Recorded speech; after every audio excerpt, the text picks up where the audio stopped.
സുഹൃത്തുക്കളെ, ഇന്ന് വളരെ പ്രധാനപ്പെട്ട ഒരു കാര്യമാണ് ചർച്ച ചെയ്യാൻ പോകുന്നത്. അതുകൊണ്ട് തന്നെ നിങ്ങൾ ഈ വീഡിയോ മാക്സിമം ഷെയർ ചെയ്യണം. അതേപോലെ തന്നെ നിങ്ങൾ ഇതുവരെ സബ്സ്ക്രൈബ് ചെയ്തില്ലെങ്കിൽ സബ്സ്ക്രൈബ് കൂടി ചെയ്യണം.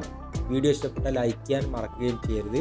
നമ്മുടെ ചാനൽ നിർത്തുന്നതിന് മുമ്പ് 2-2.5 വർഷങ്ങൾക്ക് മുമ്പ് സ്ഥിരമായിട്ട് ഈ ചാനൽ സന്ദർശിച്ചിരുന്നത് സബ്സ്ക്രൈബേഴ്സ് ആയിരുന്നു. പക്ഷേ ഇപ്പോൾ നമ്മൾ ഇതിൻ്റെ കണക്കുകളൊക്കെ എടുത്ത് നോക്കുമ്പോൾ സബ്സ്ക്രൈബ് ചെയ്യാത്ത പുതിയ വ്യൂവേഴ്സാണ് ഇതിലധികം വന്നിട്ട് നമ്മുടെ വീഡിയോസൊക്കെ കാണുന്നത്. അതുകൊണ്ട് നിങ്ങൾ പുതിയ ഒരു വ്യൂവർ ആണെങ്കിൽ തീർച്ചയായിട്ടും സബ്സ്ക്രൈബ് ചെയ്യാൻ മറക്കരുത്. സോ നമുക്ക് വീഡിയോയിലേക്ക് കടക്കാം. ഈ വീഡിയോ കൊണ്ടുള്ള ഉദ്ദേശം എന്ന് പറയുന്നത്, നമ്മളെപ്പോലത്തെ സാധാരണക്കാരായ ആളുകൾ പലപ്പോഴും നമുക്കുണ്ടാവുന്ന ഒരു കൺഫ്യൂഷനാണ്, നമ്മൾ എപ്പോഴൊക്കെയാണ് എക്സസൈസുകളിൽ നിന്നും പന്ത് കളികളിൽ നിന്നൊക്കെ വിട്ടു നിൽക്കേണ്ടത് എന്നുള്ളത്. പ്രധാനമായിട്ടും നമുക്ക് ഈ ജലദോഷം, ചുമ, പനി ഇങ്ങനത്തെ കാര്യങ്ങളൊക്കെ വരുമ്പോൾ ചിലപ്പോൾ നമുക്ക് കഴിയുമായിരിക്കും. അപ്പോൾ ആ സമയത്ത് പോയി കളിക്കണോ, നമുക്കൊരു പനിയൊക്കെ വന്ന് പോയിട്ടുണ്ടാകും, അത് എത്ര സമയം കഴിഞ്ഞിട്ട് കളിക്കാവൂ. അതേപോലെ തന്നെ പെയിൻ എന്ന് പറയുന്നത് എന്താണ്, ഡിസ്കംഫേർട്ട്, നമ്മൾ ചിലപ്പോൾ മസിലിന് വേദന എന്ന് പറയും, ചിലപ്പം മസിലിന് ഡിസ്കംഫേർട്ടാണെന്ന് പറയും, വയ്യ എന്നൊക്കെ പറയും. അത് എങ്ങനെയുള്ള വേദനകളാണെങ്കിൽ നമുക്കത് വേർതിരിച്ച് മനസ്സിലാക്കേണ്ടതുണ്ട്. എന്നാലാണ് നമുക്കൊരു ഡിസിഷൻ എടുക്കാൻ പറ്റുക. ഇങ്ങനത്തെ കാര്യങ്ങളൊക്കെയാണ് ഇന്ന് നമ്മൾ ചർച്ച ചെയ്യാൻ പോകുന്നത്. ഈ വീഡിയോ തുടങ്ങുന്നതിന് മുമ്പ് ഒരു ഡിസ്ക്ലൈമർ എന്ന് പറഞ്ഞാൽ ഞാൻ ഒരിക്കലും തന്നെ ഒരു മെഡിക്കൽ പ്രൊഫഷണൽ അല്ല എന്നുള്ളതാണ്. കാരണം നിങ്ങളുടെ ആരോഗ്യവുമായി ബന്ധപ്പെട്ട ഇൻഡിവിജ്വൽ ആയിട്ടുള്ള കാര്യങ്ങൾ അതിന് അഡ്വൈസ് തരേണ്ടത് നിങ്ങളുടെ ഡോക്ടേഴ്സാണ്. ഈ വീഡിയോ കൊണ്ടുള്ള ഉദ്ദേശം ഒരു ജനറൽ അവയർനെസ്, ഒരു ഐഡിയ തരൽ മാത്രമാണ് എന്ന് സൂചിപ്പിക്കുകയാണ്. അപ്പോൾ നമുക്ക് വിഷയത്തിലേക്ക് കടക്കാം. നമ്മൾ ഒന്നാമതായിട്ട് ചർച്ച ചെയ്യാൻ പോകുന്ന വിഷയമാണ് നമ്മൾ സാധാരണ കോൾഡ് എന്നൊക്കെ പറയുന്നത്. കോൾഡ് എന്ന് പറഞ്ഞാൽ ജലദോഷം, ഒരാഴ്ച ഒക്കെ നിലനിൽക്കുന്ന ജലദോഷം എന്ന് പറയുന്ന, കോൾഡ് എന്ന് പറയുന്ന ഒരു അവസ്ഥ. അത് വലിയ ഒരു പ്രശ്നമായിട്ട് പലപ്പോഴും നമുക്ക് തോന്നാറില്ല. എന്നാൽ ഫ്ലൂ നമുക്ക് പലപ്പോഴും ഭയങ്കരമായിട്ടുള്ള മേലുവേദന, അതേപോലെ ക്ഷീണം, അതേപോലെ തന്നെ ചെസ്റ്റിലൊക്കെ ഉണ്ടാവുന്ന ഒരു കഞ്ചഷൻ, ഇങ്ങനെയുള്ള കാര്യങ്ങളൊക്കെ ഉള്ള ഫ്ലൂ. അപ്പോൾ ഈ ഫ്ലൂ വരുന്ന സമയത്ത് നമ്മൾ ഒന്നും കൂടി കെയർഫുൾ ആകണം എന്നാണ് ഒന്നാമതായിട്ട് പറയാനുള്ളത്. അപ്പോൾ 2 കാര്യങ്ങൾ പ്രധാനമായിട്ട് മനസ്സിലാക്കി വെക്കുക. പനി ഉണ്ടാകുന്ന സമയത്ത്, അതേപോലെ തന്നെ നമുക്ക് മേലുവേദന, ക്ഷീണം, അതേപോലെ നമുക്ക് കിതപ്പ് ഒക്കെ ഉണ്ടാകുന്ന, അല്ലേ, നമുക്ക് ചില പനികളോ ചില ഫ്ലൂ ഒക്കെ വന്നു കഴിഞ്ഞാൽ ഒന്ന് നടക്കുമ്പോഴേക്ക് തന്നെ കിതപ്പ് വരും. അങ്ങനെയുള്ള സമയങ്ങളിൽ എക്സസൈസുകളിൽ നിന്നും ഫുട്ബോളിൽ നിന്നൊക്കെ ഒഴിഞ്ഞു നിൽക്കലാണ് ഏറ്റവും ഉത്തമമായിട്ടുള്ള കാര്യമെന്ന് മനസ്സിലാക്കി വെക്കുക. പിന്നെ നമുക്ക് വേറെ ഒരു പ്രശ്നമാണ്, ചില ആളുകൾക്ക് ഇടയ്ക്കിടയ്ക്ക് പ്രതിരോധ ശക്തി കുറഞ്ഞ് ഇടയ്ക്കിടയ്ക്ക് പനി വരിക, ഇങ്ങനെയുള്ള കാര്യങ്ങളൊക്കെ ഉണ്ടാവാറുണ്ട്. അപ്പം അങ്ങനെയുള്ള സമയങ്ങളിലും എക്സസൈസുകളും ഹെവി ആയിട്ടുള്ള എക്സസൈസുകൾ, ട്രെയിനിങ്ങുകൾ, ഫുട്ബോൾ കളി ഇവയൊക്കെ മാറ്റി വെക്കുന്നത് നന്നായിരിക്കും. ഡോക്ടറെ കണ്ടിട്ട് അതിനൊരു അഡ്വൈസ് എടുക്കുന്നത് ഏറ്റവും നന്നായിരിക്കും. കാരണം ഇങ്ങനെ അടിക്കടി ഉണ്ടാകുന്ന ഫ്ലൂ അല്ലെങ്കിൽ ഇങ്ങനെയുള്ള അലർജി ഒക്കെയുള്ള പ്രശ്നങ്ങൾ അത് നിങ്ങൾക്ക് പല ഇൻഫെക്ഷൻസും ഉണ്ടാക്കാനുള്ള സാധ്യതയുണ്ട്. അപ്പോൾ അത് നമ്മൾ ഇൻറ്റേർണൽ ആയിട്ടുള്ള ഇൻഫെക്ഷനൊക്കെ ആകുമ്പോൾ ചിലപ്പോൾ നമുക്കത് മനസ്സിലാക്കാൻ പറ്റില്ല. നമ്മൾ സാധാരണ എന്നുള്ള നിലയ്ക്ക് പോയിട്ട് കളിക്കും, പ്രത്യേകിച്ച് ഹാർട്ടും ഒക്കെ ആയിട്ട് ബന്ധപ്പെട്ട കാര്യങ്ങൾ. അപ്പോൾ ഇതൊന്നും റിക്കവർ ആയിട്ടില്ലെങ്കിൽ നമ്മൾ കളിക്കുന്ന സമയത്ത് അതൊക്കെ വലിയ പ്രശ്നങ്ങളിലേക്ക് കൊണ്ടു ചെന്നെത്തിക്കുകയും ചെയ്യും. സോ നിങ്ങളുടെ പ്രതിരോധ ശക്തി കുറവാണ് എന്ന് നിങ്ങൾക്ക് തോന്നുന്ന സമയങ്ങളിൽ, ആ സമയങ്ങളിൽ പരമാവധി നിങ്ങൾ ഇങ്ങനത്തെ ഇൻറ്റൻസിറ്റി കൂടിയ എക്സസൈസുകൾ, ഫുട്ബോൾ, ഓട്ടം തുടങ്ങിയ കാര്യങ്ങളൊക്കെ മാറ്റി വെക്കുക. ജിമ്മിൽ പോകുന്നതൊക്കെ ഒന്ന് മാറ്റി വെക്കുക. ഒരു ഡോക്ടറുടെ, ഒരു മെഡിക്കൽ പ്രൊഫഷണലിൻ്റെ അഡ്വൈസ് എടുക്കുക എന്നുള്ളതാണ് നമ്മൾ ആ സമയത്ത് ചെയ്യേണ്ടത്.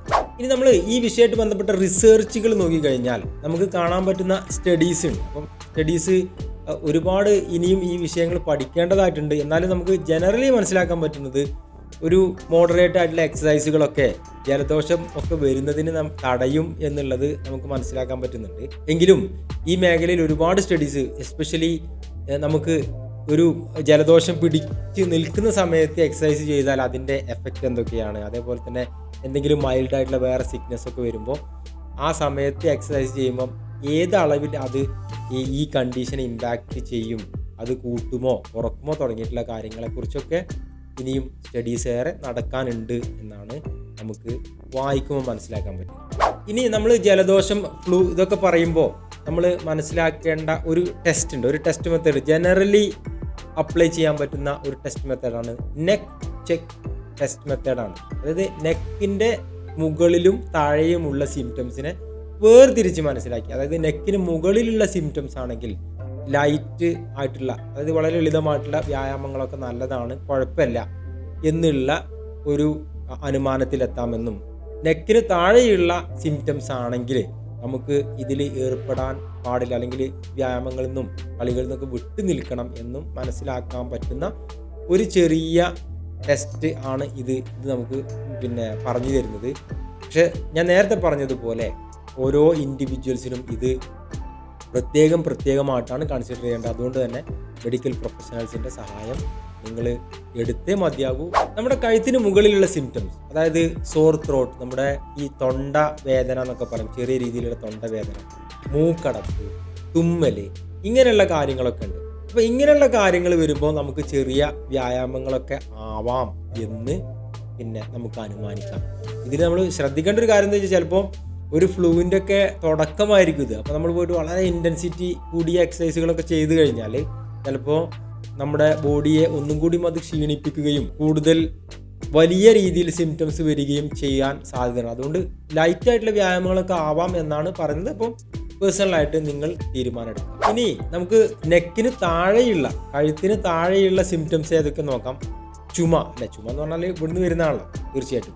സോ ചുമ, അതേപോലെ ക്ഷീണം, പനി, ബോഡി വേദന, നമ്മുടെ മേലുവേദന, ഇങ്ങനെയുള്ള സിംറ്റംസ് ഒക്കെ ആണെങ്കിൽ നിങ്ങൾ പൂർണ്ണമായിട്ടും വ്യായാമങ്ങളിൽ നിന്നും ഇൻറ്റൻസിറ്റി കൂടിയ എക്സസൈസുകളിൽ നിന്നൊക്കെ ഒഴിഞ്ഞു നിൽക്കലാണ് ഉത്തമം എന്നാണ് ഈ ഒരു ടെസ്റ്റ് മെത്തേഡ് പറയുന്നത്. അതുകൊണ്ട് നിങ്ങൾ നിങ്ങളെ സ്വയം അനലൈസ് ചെയ്യുക. എന്നിട്ട് ഇതിൽ വേറൊരു ഗുണം എന്താണെന്ന് വെച്ച് കഴിഞ്ഞാൽ, നിങ്ങൾക്ക് ഡോക്ടറെ കാണാൻ പോകാനും ഒരു ഐഡിയ ഈ ടെസ്റ്റിലൂടെ കിട്ടുമെന്നുള്ളതാണ്. നിങ്ങൾ സ്വയം അനലൈസ് ചെയ്യുക, അല്ലേ? ഇത് വേറെ ടെസ്റ്റ് എന്നൊന്നും പറയാനില്ല. നിങ്ങൾ ജസ്റ്റ് ഇരുന്നിട്ട് ആലോചിക്കുക, എൻ്റെ സിംറ്റംസ് ഇതിൽ ഏത് കാറ്റഗറിപ്പെട്ടതാണ്, എബോവ് ദ നെക്കാണോ അതോ ബിലോ ദ നെക്ക് കാറ്റഗറിപ്പെട്ടതാണോ എന്ന് ജസ്റ്റ് ഒന്ന് നോക്കുക, ഐഡിയ എടുക്കുക, ഡോക്ടറെ പോയി കാണുക, മരുന്ന് കഴിക്കുക, മാറ്റുക. ഓക്കെ, അല്ലെങ്കിൽ ചെറുതായിട്ടുള്ള എക്സസൈസുകളൊക്കെ ഏർപ്പെടുകയും ചെയ്യുക.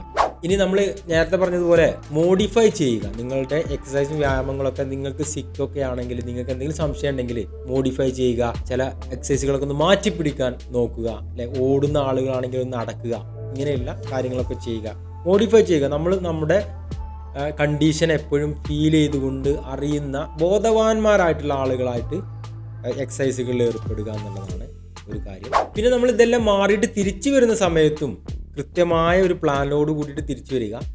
നേരെ വന്നിട്ട് വലിയ ഇൻറ്റൻസിറ്റികളിൽ വീണ്ടും വ്യായാമങ്ങളിലോ കളികളിലോ ഏർപ്പെടാതിരിക്കുക. ചെറുതായിട്ട്, അല്ലേ, കൃത്യമായ വാമപ്പൊക്കെ ചെയ്തതിന് ശേഷം മാത്രം കളിക്കാൻ തുടങ്ങുക. എന്നിട്ട് മെല്ലെ ഇൻറ്റൻസിറ്റി കൂട്ടി കൊണ്ടുവരിക.